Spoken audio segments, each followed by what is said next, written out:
Shalom ja lämpimästi tervetuloa meidän Israeliltamme ensimmäiseen täällä Ystäväkirkossa. Ja lämpimästi olette tervetulleita meidän vieraamme erityisesti Paddy Dow Israelista, Haifasta, kristillisen kulttuuri- ja taidekeskuksen toimitusjohtaja ja hän varmaan teidän yllätykseksenne, tai osaa tietysti arabiaa, mutta puhuu meille tänään suomea, kun hänelle tämä suomen kieli on, voi sanoa, semmoinen äidinkieli, tai siinä mielessä, että hänen äitinsä on suomalainen ja on sitä kautta myös sitten oppinut tämän äidinkielen. Ja Israelin ystävien toiminnanjohtaja Ilkka Vankkuri, tervetuloa. Ja meidän säästäjänämme toimii tämän seurakunnan oma työntekijä Ilkka Ponto on tässä, ja sitten meillä oli toinenkin säästäjä tuossa nyt, yhtäkkiä muista. Se on, joo, selvä. Joo, niin säästätte tässä. Minun nimeni on Kalevi Jokinen ja toimin Israelin ystävien Puolan paikalliston puheenjohtajana. Me voisimme tässä aluksi hiljentyä rukoukseen ja pyytää vapautta ja läsnäoloa tälle yhteiselle Israel-illalle.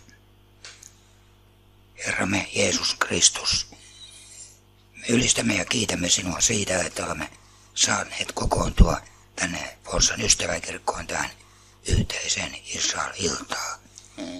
Herra, siunaa pyhän henkesi läsnäololla tämä meidän tilaisuutemme, kaikki laulut, puheenvuorot, ne kuvat, joita tänään täällä näemme, kaikki tämä meidän yhdessäolomme. Herra, auta, että me saisimme kasvaa sinun armossasi ja sinun tuntemisessasi. Tee myös tämä Israelin ystävien työ messianisten juutalaisten ja arabikristittyjen keskuudessa tänään meille entistä rakkaammaksi ja opeta meitä tuntemaan tätä valtakuntasi työtä ja sitä siunaamaan. Herra, kiitos siitä, että sinä meitä jokaista autat ja armahdat ja johdat meidän elämässämme. Ole ylistetty, Herramme Jeesus Kristus, sinun nimessäsi. Aamen. Ja me voisimme aloittaa lauluilla, niistä monisteista löytyy. Ajattelin, että otetaanko sellaiset laulut kuin 1 ja 5. Eli me teille rauhaa toivomme, ja sitten numero 5 niistä monisteista oli, hetkinen, mikä se laulu numero 5 olikaan?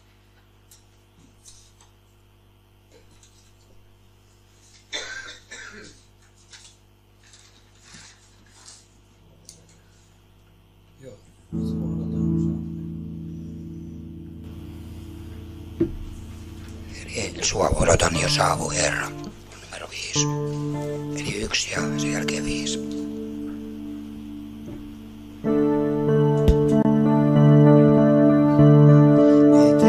Shalom Aleichem.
Seuraavana laulu numero 5. Sua odotan jo saavu, Herra. Tämä on itse asiassa aika vanha laulu. Tätä on laulettu jo silloin ennen kuin Jeesus on tullut. Ja nyt me tietenkin lauletaan, me odotetaan, että Jeesus tulee takaisin. Ihana ylistää tällaista laulua. Vuosisatoja ja tuhansia vanha laulu. Alleluia.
Niin, täytyy testata, että tämä ääneni kuuluu teille kaikille ilmeisesti hyvin.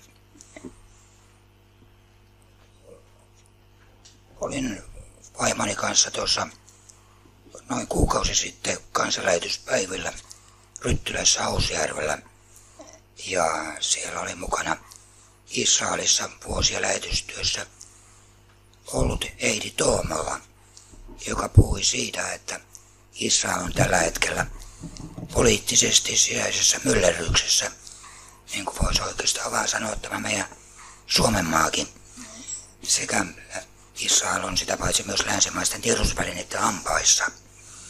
Ja hän kertoi olevansa hyvin valikoiva myös Israelia koskevan uutisoinnin suhteen, kun hän lukee täällä Suomessa uutisia Israelista. Hän oli täällä Suomessa, se vieläkin on kesänsä viettämässä ja kertoi olevansa siellä näin synnyinseudulla isänmaassa.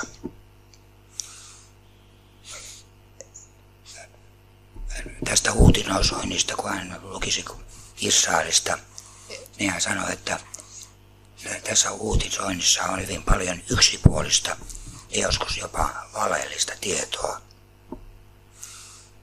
Hän kertoi, että Israelissa juutalaiset ovat osoittaneet mieltään tammikuun alusta alkaen sekä hallituksen puolesta että hallitusta vastaan. Ja hän jatkoi, aluksi oikeisto ja vasemmisto olivat selkeästi napit vastakkain, mutta nyt asetelmat ovat sekoittuneet. Aina ei saa tällä hetkellä selkoa siitä, mikä jakaa mielipiteitä ja mikä ei. Nykyistä kiistaa Israelin oikeuslaitoksen uudistamisesta on sanottu yhdeksi maan historian pahimmista kriiseistä, sitten valtion itsenäistymisen eli uudelleen syntymisen vuodella 1948. Aiemmat Israelin kohtaamat vakavat uhat tulivat sen ulkopuolelta. Niin kuin muistamme, itsenäisyyssota 1948-49, 6 päivän sota 1967 ja Jom Kippur-sota 1973. Mutta nykyinen oikeuslaitoksen uudistuksia koskeva kiista, se on sisäinen uhka. Se on kriisi, jossa veli on asettunut, voi sanoa, veliä vastaan. Mutta asia ei ole kuitenkaan niin yksinkertainen. Kysymys on monella tapaa siitä, voiko juutalainen kansallinen ja uskonnollinen hallitusliittouma alistaa näkemykset koko kansalle. Tämä ei koske vain maallistuneita juutalaisia, vaan myös perinteisiä juutalaisia, arpikristittyjä, muslimivähemmistöä ja jopa paikallisia messianisia juutalaisia yhteisöjä. Molemmilla puolella linjat eivät ole niin selkeitä kuin miltä näyttää. Jopa vanhollisemmista ja uskonnollisimmista juutalaisista monet on sitä mieltä, että Israelin valtio tarvitsee vahvaa oikeuslaitosta valvomaan ja tasapainottamaan hallituksen päätöksiä, erityisesti tässä maassa, jossa ääripäitä löytyy molemmilta puolilta. Siksi meidän on tänään syytä kristittyinä rukoilla Israelin puolesta, Israelin kansan nimenomaan yhtenäisyyden puolesta. Oikeuslaitoksen uudistuksia käytävän kiistan keskellä saamme muistaa, mitä Herra lupaa, kuten luemme profeetta Jesajan kirjasta ensimmäistä luvusta jakeesta 26 ja 27. Ja minä palautan sinun tuomarisi muinaiselleen ja sinun neuvonantasi sellaisiksi kuin ne alkuaan olivat. Sen jälkeen sinua kutsutaan vanhurskauden linnaksi ja uskolliseksi kaupungiksi. Sion lunastetaan oikeudella ja sen kääntyneet vanhurskaudella. Siksi rukoilkaamme Jumalan antamaa yhtenäisyyttä Israelissa. Rukoilkaamme johtajia, joilla on viisas ja nöyrä sydän tuomaan rauhaa kansakunnalle. Saamme uskoa, että Jumala vastaa rukouksimme, koska hän on luvannut niin tehdä sanassaan. Jatkan edelleen Heidi Tuomalan puheen kansanlähetyspäivillä Ryttylässä. Heidi Tuomala arvosteli länsimaisen median uutisointia väkivallasta Israelissa ja jatkoi. Surullista on pelon ja tuomisen kierre. Kaikki huomio ja panostus pitäisi keskittää siihen, mikä ja kuka tuo rauhan. Kristittynä Tuomala uskoo tapahtumien etenevän niin kuin meillä on Raamatussa profetoitu, ennalta kirjoitettu. Vaikka koko maa on täynnä valitusta ja juovuttaa, Jumala, kaikkivaltias, puuttuu vielä asiaa. Lopuksi Heidi Tuomala painotti puheessaan keskittymistä hyvää. Israelissa ja Palestiinassa alueella on tällä hetkellä useita toimijoita, jotka kutsuvat messianisia juutalaisia arabikristittyjä yhteiseen rukoukseen rauhan puolesta. Yksi niistä on Sarikim, hyvän tekeväisyysjärjestö, jossa juuri tämä Heidi Tuomala on mukana. Sarikim-järjestön tavoitteena on luoda yhteyttä erilaista taustoista tulevien nuorten uskovien, arabikristittyjen ja messianisten juutalaisten nuorten välille. Tuomala jatkaa. Kantavana voimana on Raamatun sanat siitä rauhasta, joka syntyy Jumalan lupausten alkaessa toteutua. Erityisesti Jesajan kirjan 19. luku muistuttaa juutalaisten ja arabien yhteydestä. Jesajan 19. luvun lopussa kerrotaan profeetallisesta tulevasta rauhan ajasta, jolloin Israel on kolmantena Egyptin ja Assyrin rinnalla siunauksena keskellä maata. Näin Jesaja 19 ja 24. Siis Egypti ja Syyria eivät silloin enää ole islamilaisia maita, vaan palvelevat Jeesusta yhdessä Israelin rinnalla. Juutalaiset ja arabit elävät rauhassa. Heidi Tuomala tietääkin monien paikallisten asukkaiden syvästi vaikuttuneen, kun on saanut nähdä esimerkkejä näiden kansanryhmien edustajien keskinäisestä ystävyydestä. Hän jatkaa. Eräällä nuorten leirillä juutalais- ja arabinuoret toivovat, että länsimaiset tiedotusvälineet voisivat nähdä sen hyvän, mitä Jumala tekee alueella. Miksi on niin, että mediaa kiinnostaa vain paha? Tuomala ihmettelee. Hän toivoo sydämessään, että suomalaiset kristityt kirkoissa ja herätysliikkeissä keskittyisivät siihen hyvään, mitä Lähi-idässä tapahtuu. Erityisen arvokkaana asiana ja tärkeänä rukouskohteena Tuomala pitää juurikin juutalais- ja arabinuorten keskinäistä yhteyttä. Voimme sanoa, että esimakua tulevasta todellisuudesta koetaan kuin ennakoivana välähdyksenä jo nyt siellä, missä Jeesukseen uskovat juutalaiset, eli siis messianiset juutalaiset ja arabikristityt Israelissa kokoontuu yhteisiin jumalanpalveluksiin ja hengellisiin tilaisuuksiin rukoilemaan, ylistämään ja palvelemaan Jeesusta yhdessä. Evankeliumin ilosanoma toimii jo näin tänään. Jeesus tuo rauhan ja hän tuo rauhan, kuten apostoli Paavali kirjoittaa Efesolaiskirjeen 2. luvussa jakeessa 14 ja 16. Hän on meidän rauhamme. Hän teki nuo molemmat ihmisryhmät, siis juutalaiset ja pakanat, yhdeksi ja purki niitä erottava vihollisuuden muurin, kun hän omassa lihassaan teki teottomaksi käskyjen lainsäädöksineen. Näin hän teki, jotta hän omassa itsessään loisi nuo kaksi yhdeksi uudeksi ihmiseksi ja niin tekisi rauhan, ja jotta yhdessä ruumiissa sovittaisi nuo molemmat Jumalan kanssa ja niin omassa itsessään tekisi lopun vihollisuudesta. Voidaan sanoa, että armon tie on ainut reitti Jumalan luo, niin juutalaisille kuin meille pakanoille, eli muiden kansojen ihmisille.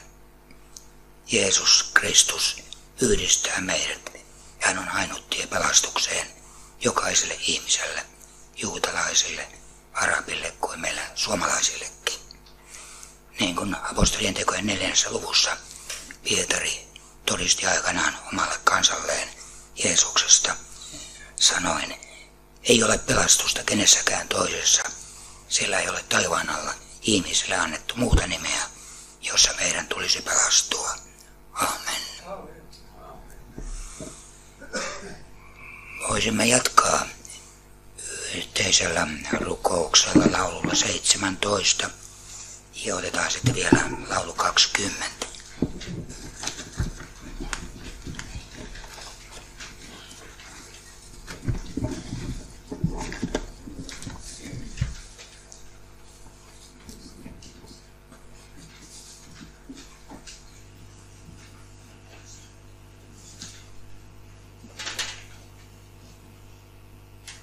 Mikä siinä oli nimeltään laulut? 17 on sun tähtesi. Mikä se seuraava oli? 17 ja taitaa olla toi sinä olet kuninkaamme, se 20. Joo.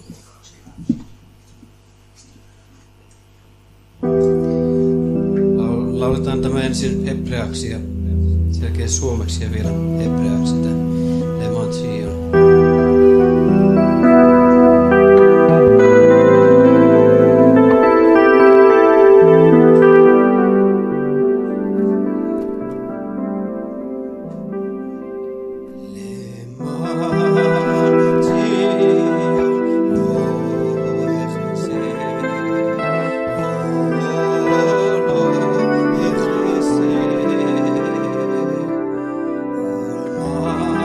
Jerusalem.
Kiitoksia.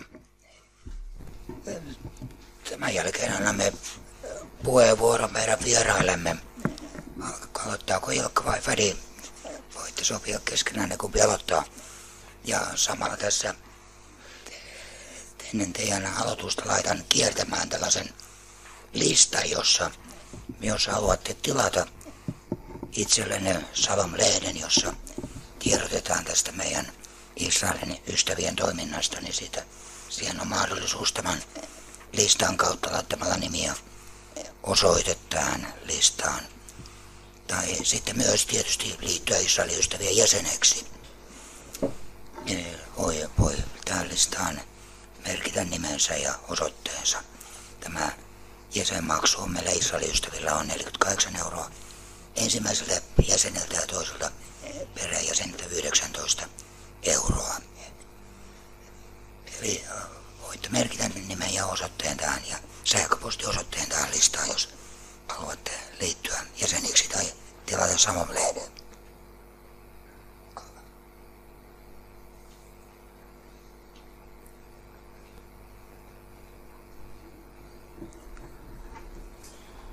Perjantai-ilta, en tiedä, Israelissa voisi olla vissiin Shabbat Shalomkin, mutta miten se nyt Suomessa sitten tulkitaan? Suomessa on välillä ongelmia kesällä, kun jos ei aurinko laske ollenkaan, niin päätellä, että mitä tähtiä missäkin on. Mutta varmasti niin kuin Kalevi tässä sanoi, niin Israelissakin on omat haasteensa, niin kuin täällä Suomessa ja kaikkialla. Ja se todellinen haaste varmaan on se, että nämä perinteiset arvot, jotka on koeteltu, jos niitä kyseenalaistetaan, niin siitä tulee historia opettanut hyvin ikävät seuraukset. Ja toinen asia on, että silloin kun tunteet saavat vallan, niin yleensä järki jää sivummalle. Ja siitä ei seuraa mitään hyvää. Tunteita tarvitaan, mutta silloin kun tunteet alkaa ohjata ihmisiä, niin tilanne kärjistyy ja ei kukaan luovu omasta tunteesta. Niin sen takia mun isä aikanaan sanoi, että sillä lailla, että älä koskaan vaimoltas kysy, että rakastaako hän sinua, koska hän luonnostaan rakastaa. Mutta jos sä kysyt ja hän rupeaa miettimään, siitä voi tulla huono vastaus. Mutta siis se on tärkeää joskus, että me emme vajoa miettimään sellaisia asioita, jotka ovat itsestään selviä. Silloin kun kyseenalaistetaan asioita, mitkä on itsestään selviä, vaikka ketä me olemme, meidän identiteettimme, niin siitä ei seuraa mitään muuta kuin hämminkiä. Ja sellaista, että ihmisen on paha olla. Ajatelkaa, jos jo tänä päivänä pieniltä lapsilta päiväkodissa kysytään, että kuka sinä olet, oletko tyttö, poika vai muun sukupuolinen. Pienen lapsen pitää miettiä sellaista. Hyvin harva pieni lapsi koskaan edes miettii sellaista. Kysymys on siinä, että joskus on parempi olla miettimättä todella kysymyksiä, jotka ovat itsestään selviä. Ja sama koskee sitä Israelin kysymystä, että Israelinkin kohdalla kysymys on Jumalan tahdosta. Israelin tehtävä oli alun perin osoittaa Jumalan voima maan päällä, eikö niin? Mutta Israelin kansa lankesi monta kertaa ja sen takia Jeesus tuli maailmaan. Hän osoitti, että se mitä Isä opetti, niin se voi toteutua täällä kerran. Hän antoi syntien anteeksiantamuksen ja toivon. Ja siihen liittyy se, että meidän täytyisi tunnustaa syntimme, heikkoutemme ja omat vikamme. Mutta ihminen ei niin haluaisi oikein tehdä. Ja sen takia ihminen joutuu helposti siihen kierteeseen, että se paha, mikä minussa on, niin se saa minussa vallan. Paavalkin puhui. Hän kuvaili sitä tilannetta, kun ihminen joutuu tavallaan synnin orjaksi. Ja orjana ei ole hyvä olla, eikö? Sitä varten kristinuskon sanoma on, että Jumala haluaa, että me olemme vapaita. Vapaaksi Kristus sinut on vapauttanut. Kiitos teille, ja nyt meillä on tosiaan arabikristitty kertomassa tärkeitä asioita. Tuo Kalevin oli loistava. Olin hämmästynyt, kun Kalevi noin tasapuolisesti tuon asian käsitteli, koska nämä tämmöiset kysymykset, joissa tuntuu menevän tunnepuolelle, niin siinä helposti mekin otamme tunnekannan ja sitten se katoaa se todellinen lanka. Ei Jeesus on ainut, joka voi pelastaa niin juutalaisen kuin ei-juutalaisenkin. Mutta tämä maallinen hallinto, niin siinäkin pitää noudattaa, muistatteko, vanha sääntö oli tuomarilla, oikeus ja kohtuus. Kuinka tänä päivänä Suomessakaan se tapahtuu? Mä tiedän monta lakimiestä, jotka ovat siirtyneet siviilipuolelle sieltä, tai siis pois näistä oikeuden istunnoista, koska heidän oma tuntonsa ei ole kestäneet. Kun saivarrellaan joillain asioilla ja se tuomarin ohje, oikeus ja kohtuus tuntuu välillä olevan aika kohtuutonta. Kaikkea hyvää teille, ja nyt mennään sitten eteenpäin. Fadi Dau kertoo neille. Hän on nyt tuolla takana sen takia, kun se tietokone, niin kyllä te olette varmaan hänet joskus nähnyt ja nyt voitte aina vilkasta, mutta vilkaskaa nyt sitten tuonne näette niitä kuvia. Ja tosiaan kun hän osaa suomea, niin hän selittää nyt sitten itse suomeksi. Varmistetaan, että ihmiset kuulee. Onko sulla mikki siinä? Kuuluuko nyt yksi? Hyvä. Kuuluu, no sitten mennään. No niin. Rauhaa teille, shalom ja salam Israelista. Ja kiitos, että olette mukana ja olette ollut myös rukoilemassa tässä meidän työn puolesta. Ja ennen kuin aloitetaan, niin haluan vähän, viime vuonna mä kerroin tästä kukasta, tästä alppiinasta, joka kasvaa tosi vaikeissa olosuhteissa, graniittipohjalla, mutta kuitenkin kukkii kauniisti. Ja varmaan nyt mitä tulemme näkemään ja kuuntelemaan, niin se varmaan kuvaa sama asiaa. Tässä on meidän perhe, mun vaimo ja pikkutyttö Aila-Maria. Mä oon itse, joka ei tunne, niin graafinen ja teollinen suunnittelija ja myös tässä G-Media kulttuuri- ja taidekeskuksen toiminnanjohtaja siellä Haifassa. Ja tässä on mun vanhemmat, terveisiä, joka tuntee, niin heiltä tänne Suomeen. Ja tämä on otettu meidän kulttuurikeskuksesta. Vähän veli Kalevi puhui tästä demokratiasta ja Israelista ja Israelin tilanteesta. Ei se ole niin kuitenkin helppoa, kun me näemme, että ihan tammikuusta lähtien on nämä mielenosoitukset, on ollut paljon niitä joka viikko melkein, ja sitten on lisääntynyt ihmiset, jotka on huolissaan oikeasti tästä tilanteesta. Niin tässä on yksi kuva, joka vähän niin kuin kuvaa tätä tilannetta. Tässä mä vähän niin kuin yritin selittää tai kirjoittaa, mitä oikeasti siellä tapahtuu. Ja nyt mä vähän niin kuin sanoin siitä, että just, ja veli Kalevi myös puhui siitä, että kansa on jakaantunut tavallaan ja mielenosoituksia on kaikkialla. Eli tämä ei ole niin helppo tilanne ja me elämme tätä jo yli puoli vuotta, melkein nyt 8 kuukautta. Tämä tilanne on ollut, että joka viikko meillä on näitä mielenosoituksia ja kaikkialla on epävarmuutta tavallaan. Ja jos me vähän niin kuin katsotaan, tässä on vähän niin kuin tilastoja, niin yli 21% on arabeja Israelissa asuvia.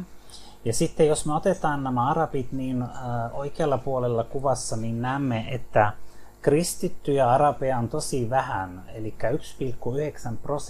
1,9% koko Israelissa. Se tarkoittaa, että me olemme tosi ihan vähemmistö siellä, joka sitten yrittää tätä Jumalan ja Jeesuksen sanomaa levittää kaikkialle.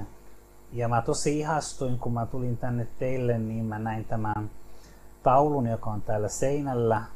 Minä olen maailman valkeus ja teidän seurakunnassa. Ja se heti lohdutti minua. Ja mä puhuin tästä todellisuudesta, joka on tosi vaikeaa.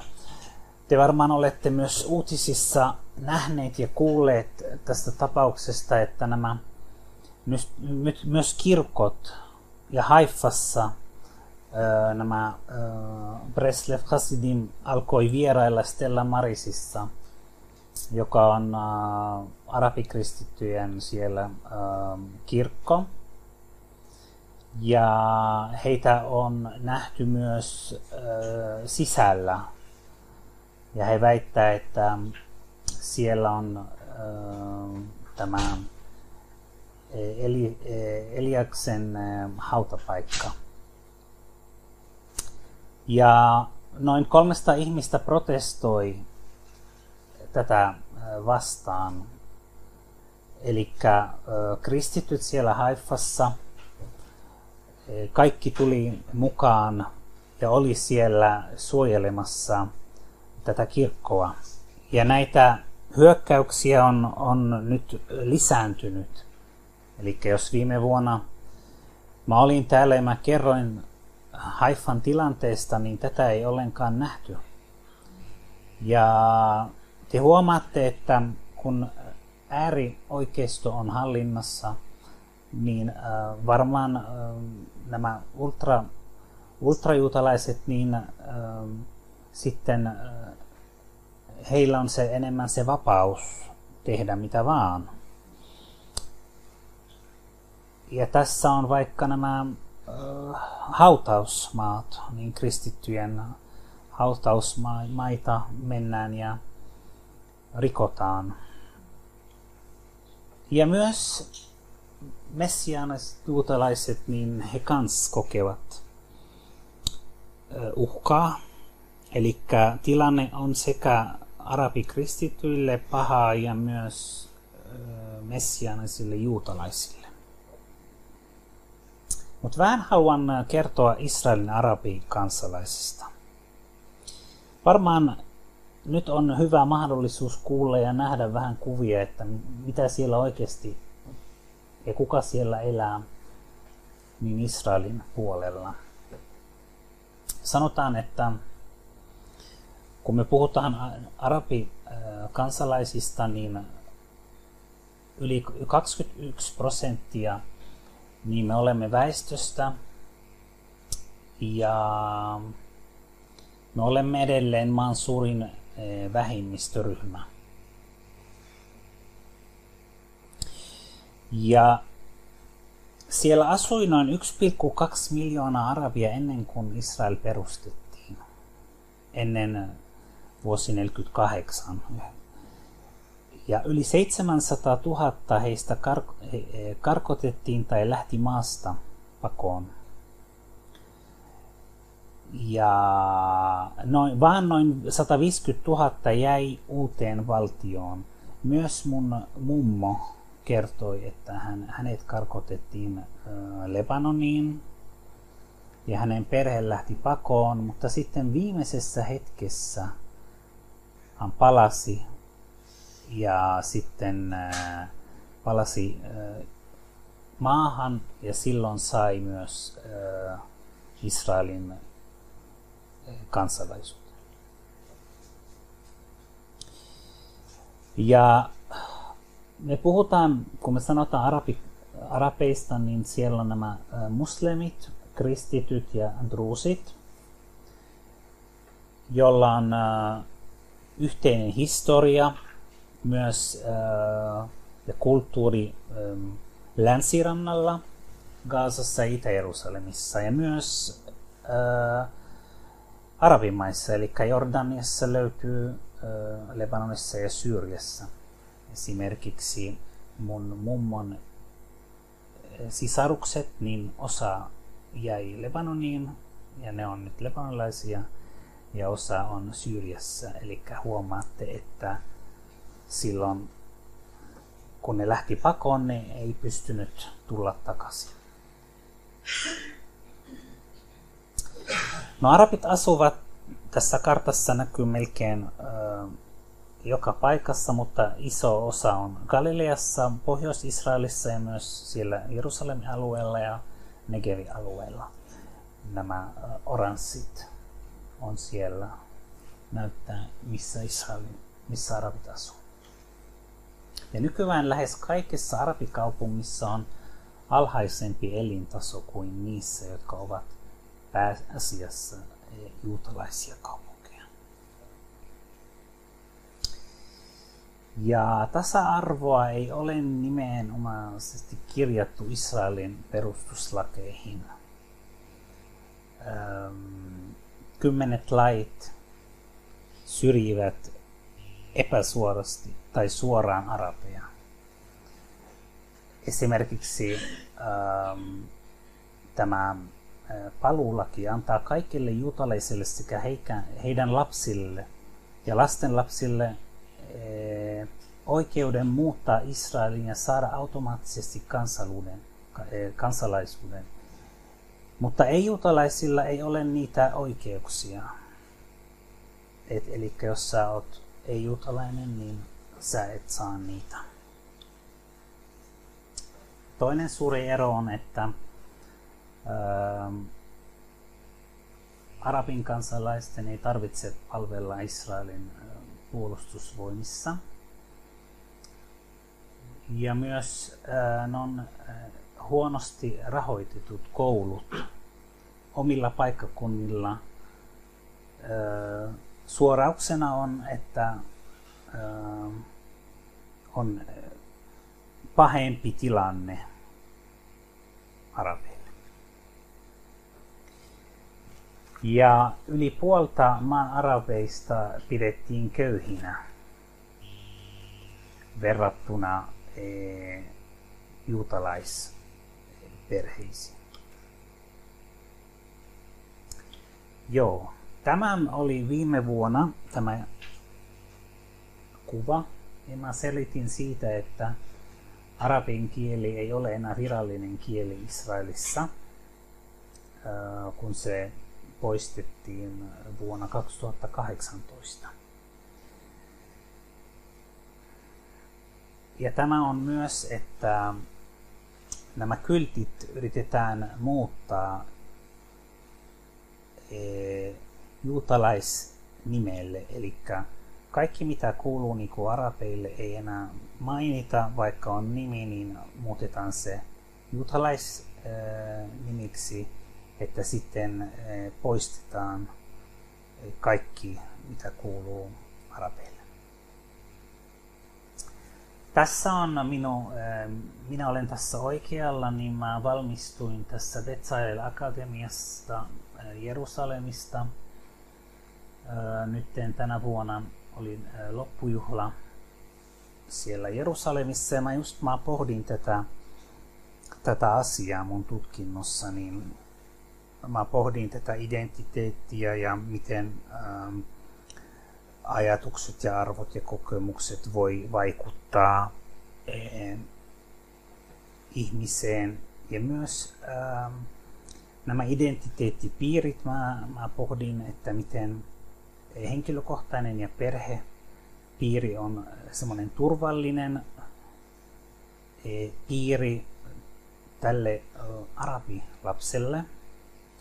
Mutta sitten kun tulee tämä valtiopiiri ja sitten tämä koko maailman piiri, niin silloin tulee näitä konflikteja, että kuka minä olen, jos valtio vaikka ei anna mulle määritellä itseäni. Ja mä puhuin myös tästä kuvasta, joka on tosi tärkeä. Pitää olla oikeinmukainen eikä tasa-arvoinen. Jos mulla on ottelu ja mulla on 3 laatikkoa ja mä jakan kaikille saman kokoisen laatikon, niin tämä lyhyt poika ei pysty nähdä se ottelu. Mutta jos mä mietin, että tässä on vähemmistö ja mun täytyy kohtella tätä vähemmistöä eri tavalla ja antaa tälle pienelle pojalle 2 laatikkoa päällekkäin, että hän pystyy näkemään sen ottelun. Ja mä voisin antaa vaikka minun laatikon, kun mä oon tarpeeksi korkea ja vahva, niin tälle pienelle lapselle, että hän näkee, niin silloin mä olen oikeinmukainen. Ja se on tosi tärkeä asia muistaa myös vähemmistöjä.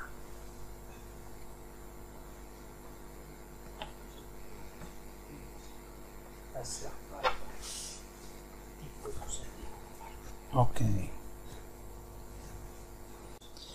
Joo.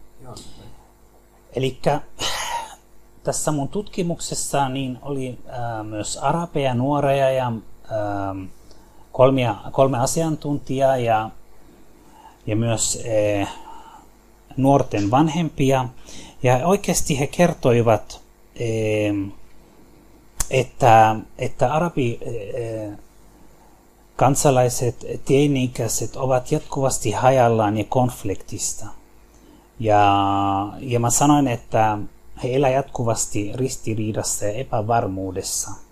Ja nyt myös hallitus sitä tukee. Ja miten oikeasti voimme auttaa näitä nuoria?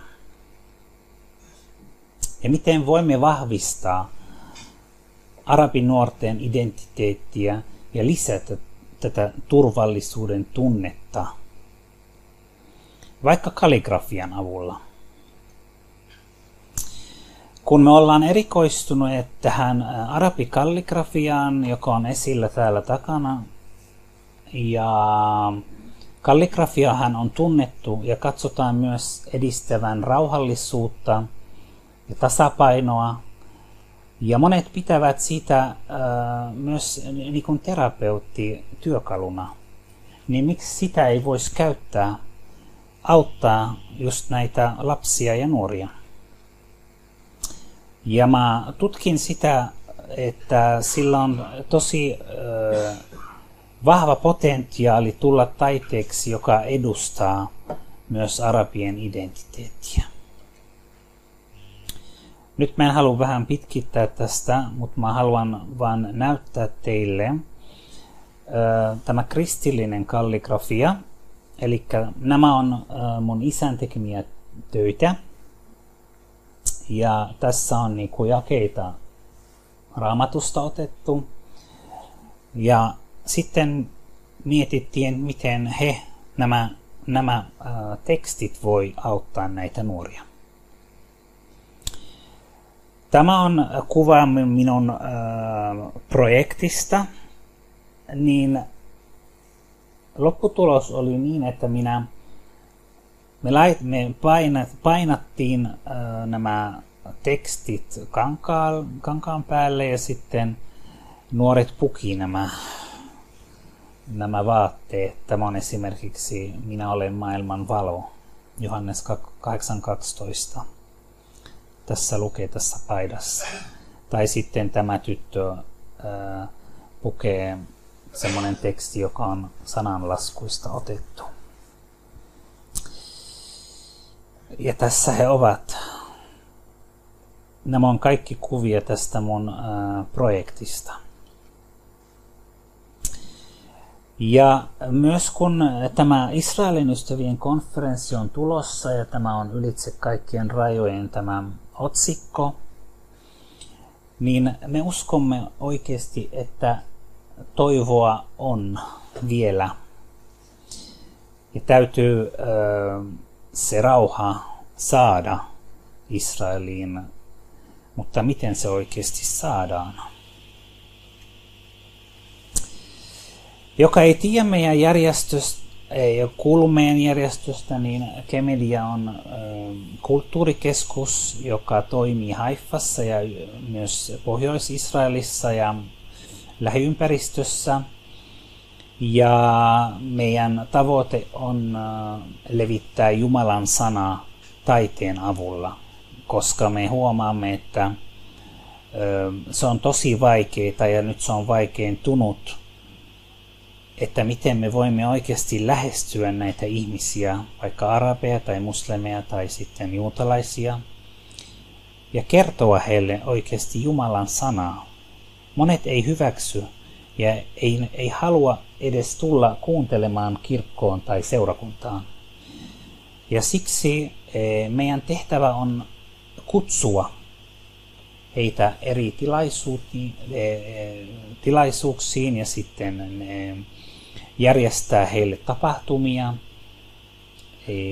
myös opettaa taidekurssia. Ja näiden kurssien avulla me voimme sitten tämän hyvän sanoman tuoda esille. 13 vuotta me olemme nyt tätä tehneet ja joka vuosi meillä on uusia taidekursseja. Nyt viime vuonna meillä on ollut yli 5 eri taidekurssia vaan pienille lapsille ja me aloitetaan. Meillä on ollut poikkeuksellisia kursseja, että 3-vuotiaita on meillä, jotka sitten opiskelee ja se sitten lähtee siitä eteenpäin. Eli meidän projekteja, jotka me olemme tehneet, eli nuorten ja aikuisten taidekursseja ja näyttelytapahtumia, meillä on ollut Raamatun opetusta sitten näille, jotka haluaa jatkaa. Ja tässä on sitten vähän kuvia, kun mä kerroin, niin tässä on nyt viime kurssien kuvia. Tässä on nämä pienet lapset ja niiden näyttelyjä, eli meillä on erilaisia tapahtumia erilaisille ryhmille. Me annetaan myös todistuksia näille lapsille, että he ovat käyneet tämmöisen taidekurssin läpi. Ja myös me annetaan luentoja druuseille. Ja se on tärkeä ryhmä myös lähestyä. Ja ajatelkaa tämä Druusi-lapsi, joka tässä on oikealla, niin hän on kirjoittanut sitten hänen nimensä ja sitten myös kuullut Jumalan sanaa samalla. Ja on tutkittu asia, kun ihminen kirjoittaa jotain, niin heti se menee muistiin. Ja jos mä haluan muistaa jotain, niin mä sitten kirjoitan sen. Ja jos tämä teksti on sitten Raamatun teksti ja hän kirjoittaa sen, niin heti se menee muistiin. Ja tämä henkilö alkaa miettimään, että mitä oikeasti tämä teksti tarkoittaa minulle. Sitten meillä on nämä aikuisten näyttelyt ja tässä näkyy myös taideiltoja. Me järjestetään ja musiikkia on siellä esillä ja taidetta ja kirjallisuutta. Ja myös meillä on ryhmiä, jotka vierailee sekä niin kuin Israelista. Meillä tulee myös juutalaisryhmiä, kun he ovat kiinnostuneita tästä arabikalligrafiasta, koska tämä on tavallaan taidemuoto. Ja silloin me myös voimme kohdata nämä ryhmät. Ja tietenkin meillä on myös Suomesta ollut ryhmiä ja eri puolilta maailmaa. Ja meillä on myös tämä nuorten toiminta eri puolilla maata, niin meillä on kouluissa on myös erilaisia projekteja, maalausprojekteja ja näin poispäin. Ja mä alussa puhuin tästä Alppiinasta ja katsokaa miten kaunis kukkaloisto tässä on. Ja me kuulimme, että oikeasti vaikka on vaikeaa, niin silti pystymme tämän hyvän sanoman tuoda esille ovella tavalla. Haluan vähän kertoa tästä meidän projektista, joka on seurakunta- ja taidekeskusprojekti Karmelilla.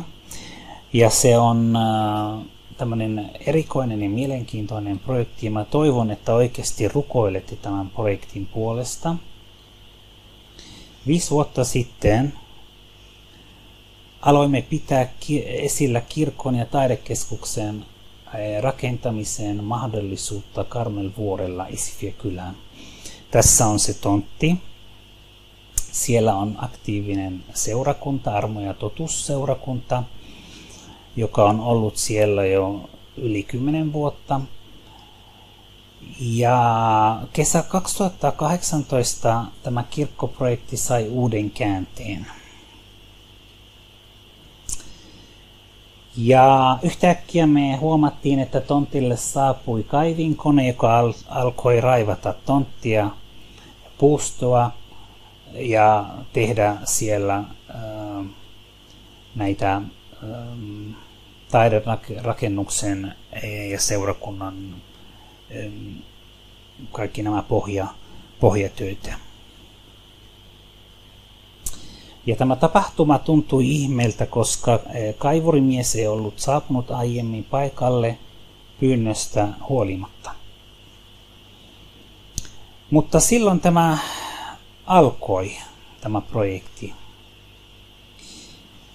Ja oikeasti Jumala on ollut tämän kanssa ja Jumala on rohkaissut meitä aloittamaan, vaikka meillä ei ollut niin hirveästi varoja tälle projektille, mutta joku ääni sanoi meille, että nyt on se aika aloittaa, vaikka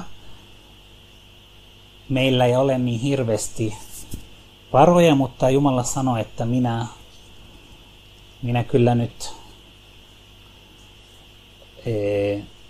annan teille kaikki mitä haluatte. Elikkä tämä on tämmöinen ainutlaatuinen projekti. Ja tässä on vähän kuvia. Ja tämä on just tämän profeetta Elian paikka. Ei ole niin kaukana siitä, siellä Karmelvuorella. Ja missä tapahtui oikeasti ihmeitä.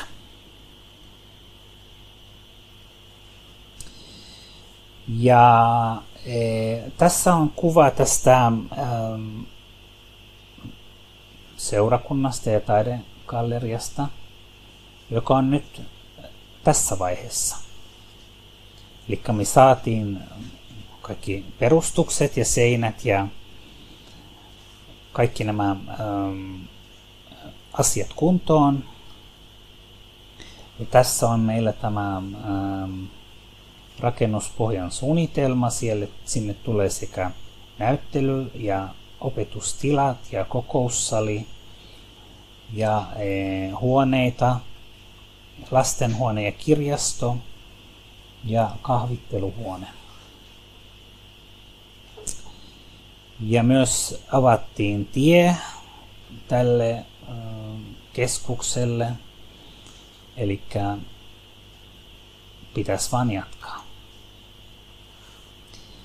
Ja oikeasti nyt me olemme siinä vaiheessa, että pitäisi nämä sähkötyöt ja putkityöt saada kuntoon ja ikkunat ja laatoitus ja maalaustyöt ja näin poispäin. Sinun lahja on oikeasti tärkeää nyt, että nämä taidekurssit jatkaa. Tavallaan nämä lapset ei maksa hirveästi niistä. Me yleensä rahoitetaan nämä kurssit ja myös tätä taidekeskuksen projektia. Tässä on ehdotus seurakunnalle. Jos vaikka nyt me olemme elokuussa, niin vaikka sitten tammikuuhun asti. Jokainen voi rukoilla oikeasti, että mitä oikeasti Jumala sinä haluat, että miten mä voin olla osa tätä projektia. Jos vaikka kuukaudessa kerättäisiin joku summa tälle projektille loppuvuoteen, se voisi olla oikeasti siunaus meille. On myös näitä taideteoksia, jotka on täällä takana, niin myös ne tukee tätä toimintaa. Niin siellä on näitä tauluja ja myös tässä on näitä erilaisia tuotteita, mitkä voi sitten mennä katsomaan nämä kotisivut ja ostaa ja tukea. Nämä on Suomessa, nämä kotisivut on. Ja sitten meillä on myös näitä minun vaimon tuotteita. Niin hän on myös lahjakas ja täällä on niitä. Ne on lapsille ja vauvoille kohdattu erilaisia tuotteita ja ne myös tukee tätä toimintaa. Kiitos, että olette oikeasti mukana ja rukoilette meidän puolesta. Me tiedämme, että siellä Israelissa oikeasti täällä te ja monet suomalaiset rukoilee tämän keskuksen puolesta ja meidän puolesta. Ja kuten nähtiin tänään, niin oikeasti elämme näitä vaikeita aikoja ja tarvitsemme Jumalan avustusta tähän tilanteeseen. Mutta meillä on toivo, että oikeasti Jumala sitten päättää ja Jumala antaa kansalle pelastus sekä juutalaisille ja myös arabeille. Sitä, mitä me ollaan nyt yritetty tehdä tämän taiteen kautta. Kiitos ja siunausta.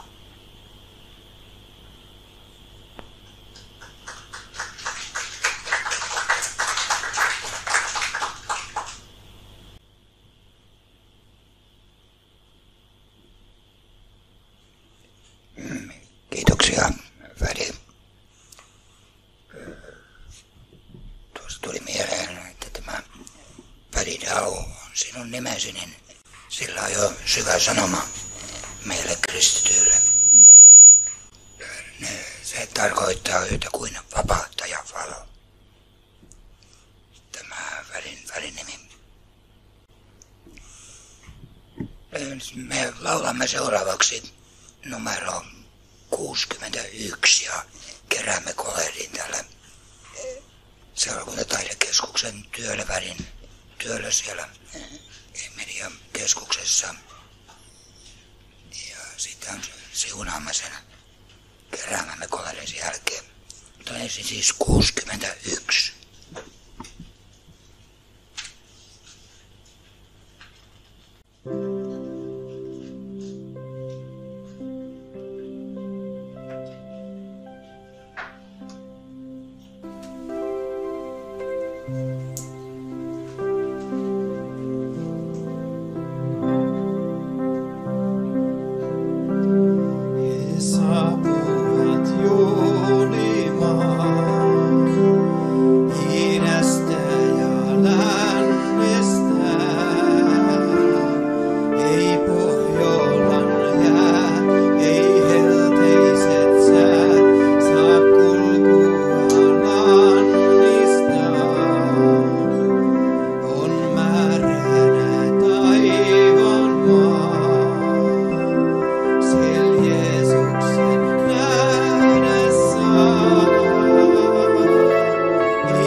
Hiljennymme rukoukseen.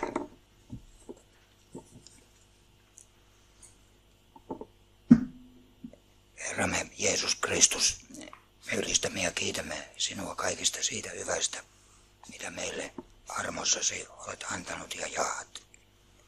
Sinä Herramme, Jumalan poika, sinä itkit aikanaan Jerusalemin tähden kipusi ja rakastavin sydämin, koska näit sen kulkevan tuo ja tuomiota kohti. Herra, varjele, ettemme torjuisi kutsuasi ja menettäisi mahdollisuuttamme päästä valtakuntaasi. Auta meidän, Jeesus, joka hetki näkemään, että sinä yksin olet tie, sinä olet totuus ja sinä olet elämä. Herra, tänä iltana haluamme rukoilla Israelin puolesta. Anna kansallasi yhtenäisyyttä kiistojen keskelle. Anna rauhaa uhkien keskelle. Anna johtajia, joilla on viisas ja nöyrä sydän tuomaan rauhaa kansakunnallasi. Herramme ja Jumalamme, Herra, rukoilemme myös Israelissa tehtävän lähetystyön puolesta, niin että juutalaiset ja arabit voisivat pelastua, oppia tuntemaan Jeesuksen omana Messiaana. Haluamme rukoilla nyt Haifassa olevan kristillisen kulttuuri- ja taidekeskuksessa tehtävän työn puolesta ja tämän projektin puolesta, jossa kuulimme tästä seurakuntataidekeskuksesta siellä Karmelilla. Ole Herra siunaamassa kaikkia näitä hankkeita. Anna värille taitoa ja viisautta hänen työhönsä. Siunaa Herra myös tämä äsken keräämämme koletti ja auta, että monet löytäisivät Jeesuksen tämän arvikristillisen työn kautta. Herra, kiitos siitä, että me jokainen saamme olla omalla paikalla mukana tässä valtakuntasi työssä. Kuule meitä, kun me yhdessä rukoilemme, niin kuin sinä itse olet meitä opettanut. Isä meidän, joka olet taivaissa, pyytetty olkoon sinun nimesi, tulkoon sinun valtakuntasi, tapahtukoon sinun tahtosi, myös maan päällä, niin kuin taivaassa. Anna meille tänä päivänä meidän jokapäiväinen leipämme, ja anna meille meidän syntimme anteeksi, niin kuin mekin anteeksi annamme niille, jotka ovat meitä vastaan rikkoneet. Äläkä saata meitä kiusaukseen, vaan päästä meidät pahasta, sillä sinun on valtakunta, voima ja kunnia, iankaikkisesti. Amen. Ajattelin, että voisimmeko siunata tätä Israelia, niin otetaanko arabiaksi, hebreaksi ja sitten vaikka suomeksi tässä yhdessä. Aaron siunauksella, niin, tuleeko? Jos. Niin, siunataanko ensin suomeksi ja sen jälkeen sitten jatketaan hebrealla ja arabian kielellä. Herra, siunatkoon sinua, Israel, ja varjelkoon sinua. Herra, kirkastakoon kasvonsa sinulle ja olkoon sinulle armollinen. Herra, kääntäköön kasvonsa sinun puoleesi ja antakoon sinulle rauhan, Isän ja Pojan ja Pyhän Hengen nimeen. Amen.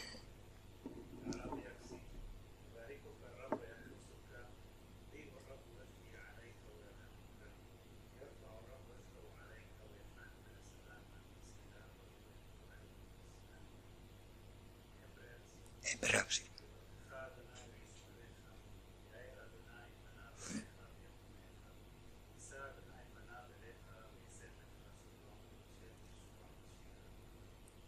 Amen. Jos voitte istuutua. Ja otetaanko sitten vielä seuraava 37.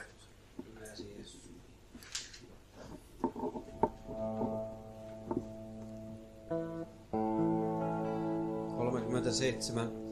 Nimeäsi Jeesus.